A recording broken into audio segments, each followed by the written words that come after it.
नमस्कार मु दीपक सेनापति। आज शुणिबा गोटे लोकप्रिय कहानी कोपे बर कि तपे बर। परिवेषण परशुराम बेहेरा। गोटे गाँव रे गोटे महादेव मंदिर थाए। से गाँव रे भी गोटे ब्राह्मण आउ गोटे केउट थिले। से दिहे जांक आंठुकुड़ा दर बुढ़ा हेलेनी आसी हेले तांकर पिला छुआ किछि नाही। दिहे जांक महादेवंक मंदिर रे गुहारी करुथांती पुओटिए पाइबा पई। केते अधिया पड़ंती केते पूजार्चना ओसाबार करंती हेले महादेवंकर तांकु किछि आज्ञा होउ न थाए। ब्राह्मण नीति कोन करे ना फूल बेलपत्री गईस अरुआ चाउल महादेवंक मुंडरे चढ़ाए। नीति नीति पूजा अभिषेक करे तथापि महादेव ता कथा किछि सुनु न थांती। आउ से केउट भी सेमिति जेते हारी गुहारी कले भी महादेव ता कथा कानुकु नौ न थांती। दिने केउट जाइथिला माछ मारिबाकू। टोकेये माछ झांपीरे पुरे मुंडे की चली थाए। मद पी आखि रंगटहटह करि थाए। टळमळ हेई घरकू आसु थाए। बाटरे पड़ीगला महादेवंक देउळ। सीए तो मद खाई पूरा निशारे थाए। तार मने पड़ीगला महादेवंक पाखरे अधिया पड़िबा कथा। सेउठू से देउळ दुआरे जाई ठिया हैला। किलिकिला पाटी करी उठिला, महाप्रभु एते अधिया पड़िली हारी गुहारी कली किछि सुनिलनी। हौ एबे पचारुची मते पुओटिए दब ना ये टोके एक जाक माछ तम मुंड ऊपर ढाली देबी। एतिकी कही टोके एक माछ धरी से बेढ़ा भितर को पशिगला बेलकू महादेव छानिया। महादेव विचारिले आ एबे तो कथा सरिला। ए केउट तो निशारे टळमळ होउची ताकू कहिले से किछि बुझिबो। एई लागे तो आसी टोके एक माछ जाक मो मुंड ऊपर भूसिकिना उजाड़ी दब। आउ एमिति भाबी महादेव देउळ भितरु थाई पाटी करी उठिले, अरे जा जा मु तते आशीर्वाद करूची, तोर 7 पुओ हेबे। एथर केउट खुशी हेगला, कहला हौ ठीक अछि। या कही से जाई ता घरे पहुंचिला। आउ केउटुणी की कहला, आलो आउ काई की मनउणा करूचु, महादेव मते बर देइचंती, आमर 7 पुओ हबो। ए कथा सुनी केउटुणी एथर पूरा खुशी हेगला। एणे ब्राह्मण भी नीति नीति महादेवंकु पूजा करुथाए। हेले महादेव ता कथा न सुनी कपिलास कंदर ढोलऊ थांती। एई सबु कथा देखी देखी दिने पार्वती कहिले, हई हे सबु अबुझाबणा कथा तमरी पाखरे। ये ब्राह्मण बिचरा नीति आसी तमको पूजा पाठ करुची, केते सेवा करुची तमर, हेले ता पई तमर किछि दरद नाही। तमे एठी बसी ढोलउछ। काली केउट आसी मद पीकी माछ टोकई को तम मुंड ऊपर ओजाड़ी देबो बोली कहिला बोली ताकू तमे 7 पुओ देल। आजि काली जुग ओलटा हेलानी। ये ब्राह्मणर डाक सुनिबा पई तमर मन कहूनी। महादेव पार्वती आड़क आखि तराटी चाहिए। आजि काली तो माइपंक जुग हेलानी। माई बे भारी उलुकुपात कलेनी। तमर एमिति की अबुझाबणा कथा ये, जहा रा धरिबो सेया। ब्राह्मण को बर देलिनी बोली तमे फं फं होउछ, हेले मो कथा बुझिछ मु काहेकि ताकू देइनी। किछि बुझा नाय सुझा नाय, खाली हाड़ चिड़ा कथा गुडाक जहा कहूछ तमको किए पारिबो कहिल। तमर एमिति ओलटा विचार कला बेलकू हाड़ चिल्लानी। कथा पदकरे तम हाड़ चिड़ी जाउची। बिचरा ब्राह्मणटाको काहेकि एमिति डहळ बिकळ करूछ भला। महादेव कहिले, आलो केउटकू 7 पुओ देली जे किए माछ मारिबो, किए जाई चोरी करिबो, किए बाड़ी जोगिनी रे जीवो, किए छिंडा दरबा पिंधी भिक मागिबो। ता तपस्या को चाहि तो तार पुओ हेबे। आउ ब्राह्मण कथा तमे जो कहूछ, ब्राह्मण को तो एमिति सेमिति पुओ देले चलिबनी। ब्राह्मण तपस्या को चाहि पुओ हेले सिना मु ताकू देबी। ता कपाल रे जो पुओ लेखा अछि से पुओटा अळ पैसा हबो। तार जमा 12 वर्ष आयुष। मु ताकू एमिति तंटिकोटा पुओ केमिति देबी। सेइथि पई मु दोसंधीरे पड़ी दहगंज होउची, नहले मुहरे कहिबाकू मु पाटी छिड़ी जाउची ना कोन। पार्वती कहिले, आमर सेथुरु कोन जाय आसे, ताकू तमे पुओटिए देई दियो। तेणिकी ता कथा तार। तेने ब्राह्मणी तमको नीति केते काटुची संपुची तमे तो मिणिपे। माइबंग कथा काहू जानिबो। तमे तमर आखि बुझी बसिथिबो, एने आमे कटा संपा शुणुथुबु। महादेव कहिले, हौ। सकाळु ब्राह्मण जेमिति पूजा पात्री धरी देउळ भितरे पहुंचिला, ताकू शून्यबाणी हेला, जा मु तते बर दउची, तोर पुओटिए हबो। हेले कोन हबो, तार परमायु जमा 12 वर्ष।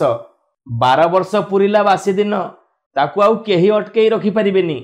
एबे तो कथा तू जानिछु, आउ तो पुओ जाने। ब्राह्मण कहिला, सीए तो हेला पछ कथा, आगे मु पुओ मुह टिके देखे तो। एमिति कही ब्राह्मण ता घर को गला। ଯାଇ ଘରଣୀକେ ସବୁ କଥା କହିଲା। ଏଣେ ବ୍ରାହ୍ମଣୀ ପୁଅ ହବ ବୋଲି 12 ବର୍ଷ ହେଲା ମାଘ ମାସ ସୋମବାର ରବିନାରାୟଣ ବ୍ରତ କରୁଥାଏ। ତାର ବ୍ରତ ପୂର୍ଣ୍ଣ ହେବାରୁ ତାର ପୁଅଟିଏ ଜନ୍ମ ହେଲା। ବ୍ରାହ୍ମଣ 21କୁ ମଗାୟତ କରି ପୋଥି ପୂଜାଟିଏ କଲା। ପୁଅକୁ ହଳଦୀ ତେଲ ଲଗେଇ ଦେଇ ଭାରି ଗେଲବସରରେ ବଢ଼େଇଲା। ତାପରେ ଚାହାଳିରେ ନେଇ ଛାଡ଼ିଲା। ସେ ବ୍ରାହ୍ମଣ ପୁଅଟି 4 ଦିନେ 4 ପାଠ ହାସଲ କଲା। 7 ବର୍ଷ ପୁରିଲାରୁ ପୁଅ ବେକରେ ପଇତାଖିଏ ପକେଇଲା। ବ୍ରାହ୍ମଣିଆ ପାଠଶାଠ କର୍ମକର୍ମାଣୀ ଜପତପ ସବୁ 7 ମଙ୍ଗଳା ଭିତରେ ପାଣି ପରି ମାଡ଼ିଗଲା। ଯିଏ ଦେଖୁଥାଏ ସେ ପିଲାର ବୁଦ୍ଧି ଦେଖି ଜିଭ କାମୁଡ଼ି ପକାଉଥାଏ। ପୁଅର ମହାଦେବଙ୍କ ପ୍ରତି ଭାରି ଭକତି। 10 ବର୍ଷ ହେଲାରୁ ପୁଅକୁ ବାହା କରିବ ବୋଲି ବ୍ରାହ୍ମଣ କନ୍ୟା ଖୋଜିଲା। କେତେ ଜାତକ ଟିପଣା ପକେଇଲା। ତାପରେ ଖଣ୍ଡିଏ ଟିପଣାରେ ରାଜଜଟକ ପଡ଼ିବାରୁ ସେ ପାତ୍ରୀଟି ପାଇଁ ମହାପ୍ରସାଦ ନିର୍ବନ୍ଧ ହେଲା। 2 ସମୁଦି ଯାକ ମାଳି ଟେକାଟେକି ହେଲେ। ସେ କନ୍ୟାଟି ବାପା ମାଙ୍କର ଗୋଟିଏ ପିଲା। ସେଇ କନ୍ୟାଟିର ବ୍ରାହ୍ମଣ ପିଲା ସାଙ୍ଗରେ ବାହାଘର ହେଲା। ଚାହୁଁ ଚାହୁଁ 12 ବର୍ଷ ପୁରିବାକୁ ଆଉ 5-7 ଦିନ ଅଛି। ବାପ ମା 2 ଜଣ ମୁହଁ ଶୁକେଇ ଦେଇ ସକଉଥାନ୍ତି। ପୁଅ ଯେତେ ପଚାରିଲେ ସେ କିଛି କହନ୍ତିନି, ବାଁରେଇ ଦିଅନ୍ତି। ଆଉ 2 ଦିନ ଅଛି। ବାପ ମା ଭାରି କଇଁ କଇଁ ହେଇ କାନ୍ଦିଲେ। ଶେଷକୁ ବାଧ୍ୟ ହୋଇ ବ୍ରାହ୍ମଣ କହିଲା, କାଲି ଛାଡ଼ି ପହର ଦିନ ତ ଆମକୁ ତୁ ଅଥଳ ସମୁଦ୍ରରେ ଭସେଇ ଦେଇ ଯିବୁ। ବ୍ରାହ୍ମଣ ପିଲା କହିଲା, ଏଇ କଥା ତ, ଯାହା ତ ହବାର ହବ। ମୁଁ ଗୋଟିଏ ସୂତ୍ର ବତେଇ ଦଉଛି କର। ଦିନେ ତ ହେଲେ ମରିବି। ଯଦି ମରିବି ମହାପ୍ରଭୁଙ୍କ ଚକଡ଼ାରେ ପ୍ରାଣ ଛାଡ଼ିବି। କାଲି ସକାଳୁ ଗାଧେଇ ପାଧେଇ ଯିବି ମହାଦେବଙ୍କ ଦେଉଳକୁ। ସେଇଠି ମୋ ଆୟୁଷ ଟପିଯିବା ଯାଏ ଏକା ଧ୍ୟାନକେ ମହାଦେବଙ୍କ ଅଭିଷେକ କରୁଥିବି। ତେଣିକି ମୋ କପାଳ। ତମେ ଏକା ସେଇଠି ଟୋକେଇ ଟୋକେଇ ଫୁଲ ବେଲପତ୍ର ମାଠିଆ ମାଠିଆ ପାଣି ମୋ ପାଖରେ ପହଞ୍ଚଉଥବ। ତହିଁ ଆର ଦିନ ସକାଳୁ ଉଠି ଟୋକା ସ୍ନାନ ପ୍ରକାର କଲା। ଆସନଟିଏ ଧରି ଲମ୍ବେ ଲମ୍ବେ ଦେଉଳକୁ ବାହାରିଲା। ଯାଇ ପଶିଲା ଦିଅଙ୍କ ଗମ୍ଭୀରା ଭିତରେ। ବସିକି ପ୍ରଭୁଙ୍କ ଅଭିଷେକ କରୁଥାଏ। ଏଣେ ଦିନେ ଗଲା, 2 ଦିନ ଗଲା। ଇଏ ଟୋକା ଆଉ ତା ଭିତରୁ ପଦାକୁ ବାହାରୁ ନଥାଏ। ସିଆଡ଼େ ଚିତ୍ରଗୁପ୍ତ ପାଞ୍ଜି ଫିଟେଇଲା ବେଳକୁ ବ୍ରାହ୍ମଣ ପିଲାର 12 ବର୍ଷ ପୁରୀ ଗଲାଣି। ଯମରାଜ ଦୂତ ପଠେଇଲେ, ଯାଅ ଧରି ଆଣ ସେ ବ୍ରାହ୍ମଣ ପିଲାକୁ। ଯମଦୂତ ଡେଙ୍ଗା ଡେଙ୍ଗା ନିର୍ଘାତିଆଟା ମାନ ପୁଞ୍ଝାଇକି 5ଟା ଛନ୍ଦ ଦୌଡ଼ି ଧରି ବାହାରିଲେ।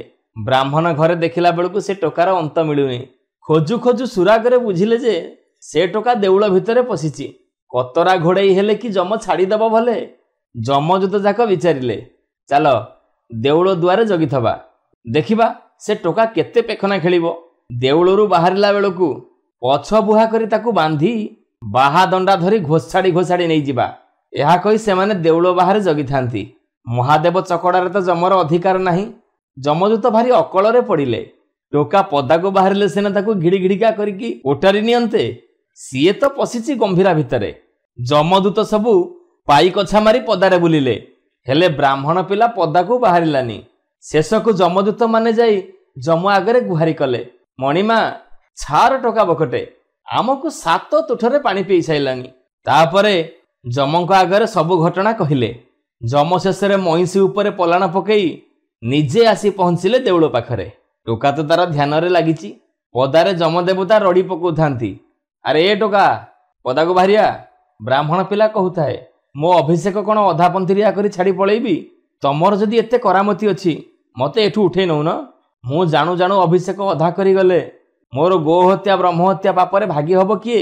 ଯମ କହିଲେ, ଛାର ପିଲାଟା, ଗାଲ ଚିପି ଦେଲେ ତୋର ଦୁଧ ବାହାରି ପଡ଼ିବ। ତୋର ପୁଣି ଏତେ ଗର୍ବ? ତୁ ଟିକେ ଚଙ୍କିବାକୁ ନାହୁଁ? ତୁ ତ ଦେଉଳରେ ପଶିଛୁ। ଏମିତି ବହେ ରବେଇ ଖବେଇ ହେଇ ଯମ ସେଠୁ ବାହାରିଗଲେ। ଏଣେ ମହାଦେବ ଯାଇଥିଲେ ବୁଲିବାକୁ। ସିଆଡ଼ୁ ଆସି ପହଞ୍ଚିଲା ବେଳକୁ ନାଟ ଲାଗିଛି। ଏସବୁ କଥା ଦେଖି ମୁହଁଟା ଭୁରକୁଣ୍ଡା କରି ଘରକୁ ଗଲେ। ପାର୍ବତୀଙ୍କି ଯାଇ ସବୁ କଥା କହିଲେ। ମାନୁ ନଥିଲ ପରା, ଏବେ ତମେ ସମ୍ଭାଳ। ପୁଅ ଦେଲା ବେଳକୁ କେତେ ନେହୁରା ହଉଥିଲ, ଏତେବେଳକୁ ଆମର ଟଣା ଓଟରା ଲାଗିଛି। ସେତେବେଳେ କଥା କହୁଥିଲ ଯେ ପାଟିରେ ବାଟୁଳି ବାଜୁ ନଥିଲା, ଏତେବେଳକୁ ତମ ପାଟିରେ କ'ଣ ମଣ୍ଡା ପଶି କି? ତମେ ହଉଛ ସବୁ ନାଟର ଗୋବର୍ଦ୍ଧନ। ପାର୍ବତୀ କହିଲେ, ମଲା ଏମିତି କିଆଁ ଟାଉଁ ଟାଉଁ କରି କଥା ଗୁଡ଼ା କହୁଛ ମ? ରାଜ୍ୟ ଯାକ ବାସ୍ତୁରାଙ୍କ ଭଳିଆ ବୁଲି ବୁଲି ଆସି ଘରେ ପହଞ୍ଚିଲ। କାଣି ବିଲେଇ କୁଜି ଅସରପା ଉପରେ ହେଲା ଭଳିଆ ଆଉ ତ କାହାକୁ ପାଇଲନି। ବ୍ରାହ୍ମଣ ଟୋକା ଉପରେ ତାନ ଛିଣ୍ଡଉଛ। ତମେ ଯାଅ ଯାଅ ଶୋଇବ ଯାଅ। ତମର ଏତେ ଗହୀରରେ ଚାଷ କିଆଁ? ଏ କଥା ଶୁଣି ମହାଦେବ ତୁନି ହେଇ ଚାଲିଗଲେ। ଏଣେ କ'ଣ ହେଇଛି ନା, ଯମ ଦେଉଳ ପାଖରୁ ଫେରିଗଲାରୁ ଯାଇ ପହଞ୍ଚିଲେ ଇନ୍ଦ୍ରଙ୍କ ପାଖରେ। ଇନ୍ଦ୍ର ଦେଖିବା କ୍ଷଣି କହିଲେ, କିହ ତମେ କୁଆଡ଼େ? ଯମଙ୍କ ସାଙ୍ଗରେ ଦୂତ ଯାକ ବି ଥାଆନ୍ତି। ଚିତ୍ରଗୁପ୍ତ ଥାନ୍ତି, ପଣ୍ଡା ମଇଁଷି ଥାଏ। ଯମ କହିଲେ, ନିଅ ନିଅ ତମ ପାଞ୍ଜିପତ୍ର ନିଅ। ମୁଁ ତ ଆଜି ଯାଏ ରାଜତ୍ୱ କଲି ଯେ ମୋ ନାଁ ଶୁଣି ପିମ୍ପୁଡ଼ି ଠାରୁ ରାଜା ପର୍ଯ୍ୟନ୍ତ ଭୟରେ ଥରୁଥିଲେ। ମୁଁ ଦାଣ୍ଡକୁ ବାହାରିଲେ ଗର୍ଭଣୀ ଗାଈ ବାଟ ଛାଡ଼ି ଦେଉଥିଲା। ଆଜି ମୋ 12 ବର୍ଷର ତପସ୍ୟା ଶୁକୁଆ ପୋଡ଼ାରେ ଶେଷ। ଆଜି ମୁଁ ଛାର ବ୍ରାହ୍ମଣ ଟୋକାକୁ ପାରିଲିନି, ଆଉ ଏଣିକି କ'ଣ ମୋ ମହତ ସାରିବାକୁ ମୁଁ ରାଜା ହେବି? ଏତିକି କହି ପାଞ୍ଜି ବିଡ଼ାକ ଇନ୍ଦ୍ରଙ୍କ ଆଡ଼କୁ ଫୋପାଡ଼ି ଦେଇ ଯମରାଜ ଥକା ମରା ହେଇ ବସିଗଲେ। ଇନ୍ଦ୍ର ପଚାରିଲେ, କିହୋ କଥା କ'ଣ? ଚିତ୍ରଗୁପ୍ତ କହିଲେ, ଏମିତି ଏକ ବ୍ରାହ୍ମଣ ଟୋକାର 12 ବର୍ଷ ଆଜି ପୁରିଲା ଯେ ଯମଦୂତଙ୍କୁ ସେ ଭୁରୁଡ଼େଇ ଦେଲା। ଯମରାଜାଙ୍କୁ ବି ପାସାଙ୍ଗାରେ ପକେଇବାକୁ ନାହିଁ। ମହାଦେବଙ୍କ ଗମ୍ଭୀରା ଭିତରେ ପଶିଛି ଯେ ଆଉ ବାହାରୁନି। ଇନ୍ଦ୍ର କହିଲେ, ଓହୋ, କାଳ ତ ଆସି ଲଟାରେ ପଶିଲାଣି। ଚାଲ ଚାଲ ଯିବା ବ୍ରହ୍ମାଙ୍କ ପାଖକୁ ଯିବା। ବ୍ରହ୍ମା ଏସବୁ କଥା ଶୁଣିଲେ, ଡକେଇଲେ ମହାଦେବଙ୍କୁ। ମହାଦେବ ଢଳି ଢଳିକି ଆସି ପହଞ୍ଚିଲେ। ବ୍ରହ୍ମା ଇନ୍ଦ୍ର 2 ଜଣ ଯାକ କହିଲେ, ଇଏ କୋଉ ନିଶାପ ମହାଦେବ? ତମ ପାଇଁ କ'ଣ ଏ ସଂସାରଟା ବୁଡ଼ିଯିବ? ମହାଦେବ କହିଲେ, ଆରେ ତମେ ମାନେ ମତେ ସିନା ଦୋଷ ଦଉଛ, ମୋର ଆଉ ଚାରା କ'ଣ? ମାଇପଙ୍କ ଦାଉରୁ ଏଣିକି ଆଉ ଦାଣ୍ଡରେ ମୁଣ୍ଡ ଟେକି ବାଟ ଚାଲି ହବନି। ୟାପରେ ସବୁ ଘଟଣା କହିଲେ। ଶେଷକୁ ସମସ୍ତେ ବିଚରା ବିଚିରି ହେଇ ବାହାରିଲେ ବିଷ୍ଣୁଙ୍କ ପାଖକୁ। ଇଏ ସମସ୍ତେ ଯାଇ ବୈକୁଣ୍ଠରେ ପହଞ୍ଚିଲା ବେଳକୁ ଲକ୍ଷ୍ମୀ ସାଆନ୍ତାଣୀ ଏ କଥା ସବୁ ଜାଣି ସାରିଲେଣି। ବିଷ୍ଣୁ ତ ମଣୋହିରେ ବସିଥିଲେ। ଖାଇସାରିଲା ବେଳକୁ ଲକ୍ଷ୍ମୀ ସାଆନ୍ତାଣୀ ବିଡ଼ିଆ ପାନ ଖଣ୍ଡେ ଦେଇ ପଣତ କାନିକି ଦୋହଡ଼ି କରି ବେକରେ ପକେଇ ଠିଆ ହେଲେ। ବିଷ୍ଣୁ କହିଲେ, କିହୋ ଆଜି ଏମିତି ମୁହଁ ଶୁଖେଇଛ କାହିଁକି? ଲକ୍ଷ୍ମୀ କହିଲେ, ଯଦି ଆଜି ମୋ ମହତ ରଖିବ ତାହେଲେ କହିବି, ନହେଲେ କୋଉ ଗୁଣକୁ ଆଉ ମୁହଁ ଦେଖେଇବି? ବିଷ୍ଣୁ କହିଲେ, ଏଡ଼େ ବଡ଼ କଥାଟା କ'ଣ କହିଲ ମ? ତମ କଥା ମୁଁ କ'ଣ କୋଉଦିନେ ଭାଙ୍ଗି ଦେଇଛି? କହୁନ କ'ଣ କଥା? ଲକ୍ଷ୍ମୀ କହିଲେ, ମୁଁ ନିଇତି ରାତିରୁ ଉଠି ବୁଲିଗଲା ବେଳେ ଗୋଟେ ବ୍ରାହ୍ମଣର ଚଉରା ଲିପାପୋଛା ହେଇ ଗୋବର ପାଣି ପଡ଼ିଥାଏ। ସେଇଠି ଦଣ୍ଡେ ବସେ। ଆସିଲା ବେଳକୁ ମୁଁ କହେ, ଏ ଲିପାପୋଛା ଯିଏ କରିଛି ସେ ଅହିସୁଲକ୍ଷଣୀ ହଉ। ସେଇ ବ୍ରାହ୍ମଣ ଟୋକାର ତିରିଲାଟି ଏସବୁ ଲିପାପୋଛା କରିଥାଏ। ମୁଁ ତ ତାକୁ ଅହିସୁଲକ୍ଷଣୀ ହବୁ ବୋଲି ବର ଦେଇଛି। ଆଉ ଏବେ କ'ଣ ସିଏ ବାଳୁତ ବିଧବା ହବ? ତାହେଲେ ତ ମୋ କଥା ପାଣିରେ ଗାର। ଏତିକି କହୁ କହୁ ମହାଲକ୍ଷ୍ମୀ କୋହରେଇ କରି ସକେଇଲେ। ବିଷ୍ଣୁ କହିଲେ, ହଉ ତମେ ଯାଅ। ଏଇ କଥା ପାଇଁ ଏତେ ଭାଲେଣି? ସେ ଝିଅର କାଚ ବଜ୍ର ହେଲେ ତ ନାଟ ସରିବ। ଏହା କହି ପଦାକୁ ବାହାରି ପଡ଼ିଲା ବେଳକୁ 33 କୋଟି ଦେବତା ତାଙ୍କ ଆସି ଦୁଆରେ ପହଞ୍ଚି ସାରିଲେଣି। ଆଉ ବିଷ୍ଣୁ ତ ଅନ୍ତର୍ଯାମୀ ପୁରୁଷ। ସେମାନଙ୍କୁ ଚାହିଁ କହିଲେ, ମୋର ଆଜି କି ଭାଗ୍ୟ! ଆସ ଆସ ବସ। ଦେବତା ଯାକ କହିଲେ, ଆମ ଦେବତା ପଣିଆ ଚୁଲିକି ଯାଉ। ତମ ରାଜ୍ୟ ଏବେ ତମେ ବୁଝ। ଆମେ ଗଙ୍ଗା ସ୍ନାନ ଫଳ ପାଇଲୁଣି ଯେ। ବିଷ୍ଣୁ ପଚାରିଲେ, କ'ଣ କଥା କ'ଣ? ଦେବତାମାନେ କହିଲେ, ଛାର ବ୍ରାହ୍ମଣ ଟୋକାଟା ଆମ ସମସ୍ତଙ୍କ ମୁହଁରେ ଚୂନକାଳି ବୋଳି ଦେଇଛି। ଏହାପରେ ସବୁ କଥା ବିଷ୍ଣୁଙ୍କ ପାଖରେ ବୁଝେଇ କହିଲେ। ବିଷ୍ଣୁ କହିଲେ, ଚିତ୍ରଗୁପ୍ତ ସେ ପାଞ୍ଜି ଗୁଡ଼ାକ ଦେଲ ଆମେ ଟିକେ ଦେଖିବା। ଏହା କହି ପାଞ୍ଜିକୁ ଚାହିଁଲେ। ପାଞ୍ଜିର ପତ୍ରକୁ ଟିକେ କପାଳରେ ଘଷି ଦେଇ କହିଲେ, ଆରେ ମତେ ଏବେ ଟିକେ ଜାଲଜାଲୁଆ ଦିଶୁଛି। ଆରେ କିଏ ଅଛ, ମୋ ଚଷମାଟା ଟିକେ ଆଣିଲ। ଏ କଥା ଶୁଣି ଚିତ୍ରଗୁପ୍ତ ଘର ଭିତରକୁ ଚାଲିଗଲେ ଚଷମା ଆଣିବା ପାଇଁ। ବିଷ୍ଣୁ କ'ଣ କଲେ ନା, ଏଣେ ସମସ୍ତଙ୍କ ଆଗରେ କଥାଭାଷା ହଉଥାନ୍ତି, ଆଉ ପାଞ୍ଜି ବିଡ଼ାକ ବି ଧରିଥାନ୍ତି। କାନି ଆଙ୍ଗୁଠି ନଖ ମୁନରେ 12ର ଡାହାଣ ପାଖରେ ଗୋଟେ ମୁଣ୍ଡୁଳା ବୋଲେଇ ଦେଲେ। ଖାଲି ଆଖିରେ ଦେଖିଲା ବେଳକୁ ଟିକେ ଆଞ୍ଚୁ ଆଞ୍ଚୁଡ଼ିଆ ଦେଖାଯାଉଥାଏ। ବିଷ୍ଣୁ ଚଷମା ଖଣ୍ଡକୁ ଆଖିରେ ଦେଲେ। ଦଣ୍ଡେ ଗୁମ୍ ଖାଇ ବସିଲେ। ଆଉ କହିଲେ, କିହୋ ଚିତ୍ରଗୁପ୍ତ, ମୁଁ ଜାଣିଥିଲି ମତେ ଏକୁଟିଆ ଚାଳିଶିଆ ଧରିଛି।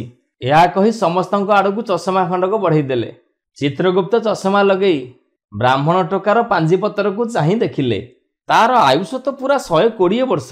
ଖାଲି ଆଖିରେ ଦେଖିଲା ବେଳକୁ 12 ଦେଖାଯାଉଛି। ଜଣ ଜଣ କରି ସବୁ ଦେବତା ଏଇ କଥା ଦେଖିଲେ। ଖାଲି ଆଖିରେ 12 ଦେଖାଯାଉଛି, ଆଉ ଚଷମା ଲଗେଇ ଦେଖିଲା ବେଳକୁ ପୁରା 120 ବର୍ଷ ଆୟୁଷ। ଏଥର ବିଷ୍ଣୁ କହିଲେ, ମୁଁ ସେଇ କଥା ପଚାରୁଛି, କୁହ ବ୍ରାହ୍ମଣ ପିଲାର କ'ଣ ଆୟୁଷ ପୁରୀ ଗଲାଣି? ସେ କତରା ଘୋଡ଼େଇ ହେଉଛି କିଆଁ? କାଳବାସୀ କ'ଣ ଓଲଟା ହେଇଗଲା? ହଇହ ଚିତ୍ରଗୁପ୍ତେ, ତମେ ତ ଏଇ ଲାଗେ ଗୋଟେ ବ୍ରହ୍ମହତ୍ୟା ଅପରାଧ ମୁଣ୍ଡେଇଥାନ୍ତ। ଏମିତି ନିଶାପ ହେଲେ ତ ମଞ୍ଚ ଲୋକେ ସବୁ କାଉଳି ହେଇ ମରିବେ। ଯାଅ, ପୁଣି ଯେମିତି ଏମିତି ଗର ହିସାବୀ କଥା ନ ହୁଏ। ତମକୁ 40 ହେଲାଣି। ଏଇ ଚଷମା ଖଣ୍ଡକ ନିଅ। ପାଞ୍ଜି ଦେଖିଲା ବେଳେ ଏଇ ଖଣ୍ଡକ ଆଖିରେ ଦେଇ ଭଲ ଭାବରେ ପଢ଼ିବ। ଏବେ ସମସ୍ତଙ୍କ ମୁହଁ ପାଣି ମୁହଁରେ ମଲା। ଏବେ ଦେବତାମାନେ ନିଜ ନିଜ ସ୍ଥାନକୁ ଫେରିଗଲେ। ବ୍ରାହ୍ମଣ ପୁଅ ହେଣ୍ଡିଟାଏ ମାରି ଦେଉଳରୁ ବାହାରିଲା। ପୁଅ ବୋହୂ 2 ଜଣ ଯାକ ପୁରା 120 ବର୍ଷ ବଞ୍ଚି ଘର ସଂସାର କଲେ। ନମସ୍କାର, ମୁଁ ଝିଲି। ଆଜି ଶୁଣିବା ଗୋଟିଏ ପୁରାତନ କାହାଣୀ ନକଡ଼ି ଛକଡ଼ି ବାହାପିଆ। ପରିବେଷଣ ପରଶୁରାମ ବେହେରା।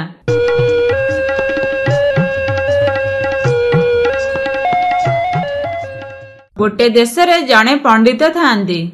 ସେ କାବ୍ୟ ପୁରାଣ ନ୍ୟାୟ ଜ୍ୟୋତିଷ ଏମିତି ସବୁ ବିଦ୍ୟାରେ ପାରଙ୍ଗମ। ହାଇ ମାରିଦେଲେ ସତେ କି ପାଟିରୁ ଶ୍ଲୋକ ଗୁଡ଼ିକ ଖସି ପଡ଼େ। ଖାଲି ପାଠ ପଢ଼ିଲେ ତ ହେବ ନାହିଁ, ଦୁନିଆରେ ଚଳିବାକୁ ହେଲେ ଷାଠ ବି ଦରକାର। ପଣ୍ଡିତ ଖାଲି ବହି ଧରି ବସିଥାନ୍ତି।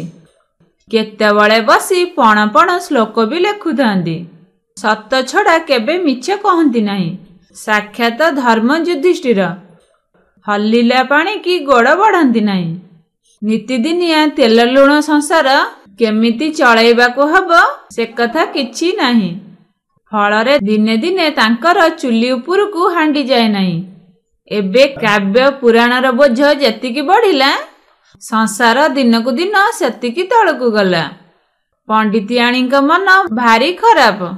ଚାହାଳି କି ପୂଜା ନ ନେଇ ଗଜମୁଖ ଗୁଡ଼ିକ ଏତେ ସୁଖରେ ଚଳୁଛନ୍ତି। ତାଙ୍କ ଘରେ ବାସନକୁସନ ଦେଖିବ କ'ଣ? ଭାରିଜାମାନଙ୍କ ଦେହରେ ଆଳ ଅଳଙ୍କାର ଦେଖିବ କ'ଣ? ପିଲାଙ୍କ ଛଇଛଟକ ଦେଖିବ କ'ଣ? ଇଏ ହେଉଛନ୍ତି ଏ ଖଣ୍ଡମଣ୍ଡଳର ନାହିଁ ନଥିବା ପଣ୍ଡିତ, ହେଲେ ଗୋଟିଏ ଗୁଆକୁ ବି ଯୋଗ୍ୟ ନୁହଁ। କ୍ରମେ ପେଟ ଜଳା ପଣ୍ଡିତକୁ ଆକ୍ରାନ୍ତ କଲା। ପ୍ରତିଦିନ ସେ ରାଜ ଦରବାରକୁ ଯାଆନ୍ତି। ପଣ୍ଡିତ ସଭାରେ ବସିଲେ ସଭା ହସି ଉଠେ। ରୋଜ ଭାବନ୍ତି ରାଜାଙ୍କୁ ତାଙ୍କ ଦୁଃଖ ଦୁର୍ଦ୍ଦଶା କହିବେ, ହେଲେ ତୁଣ୍ଡ ନେଉଟେ ନାହିଁ। ମୁଖ ଫିଟିଲେ ସିନା ଦୁଃଖ ଯାଏ। ରାଜା ବା ତାଙ୍କ ଦୁଃଖ କଥା ଜାଣିବେ କାଉଁ?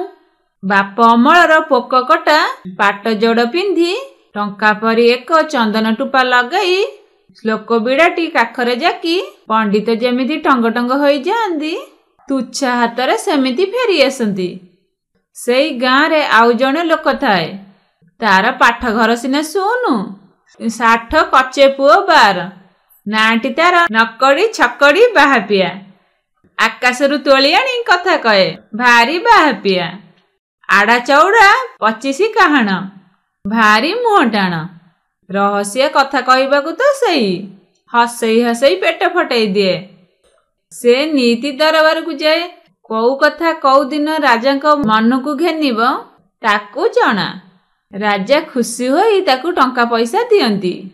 ପଣ୍ଡିତ ସିନା ନୀତି ଶୁକୁଲା ମୁହଁରେ ଫେରନ୍ତି, ହେଲେ ନକଡ଼ି ଛକଡ଼ି ନୀତି ଅଣ୍ଟା ଝଣ ଝଣ କରି ଫେରେ।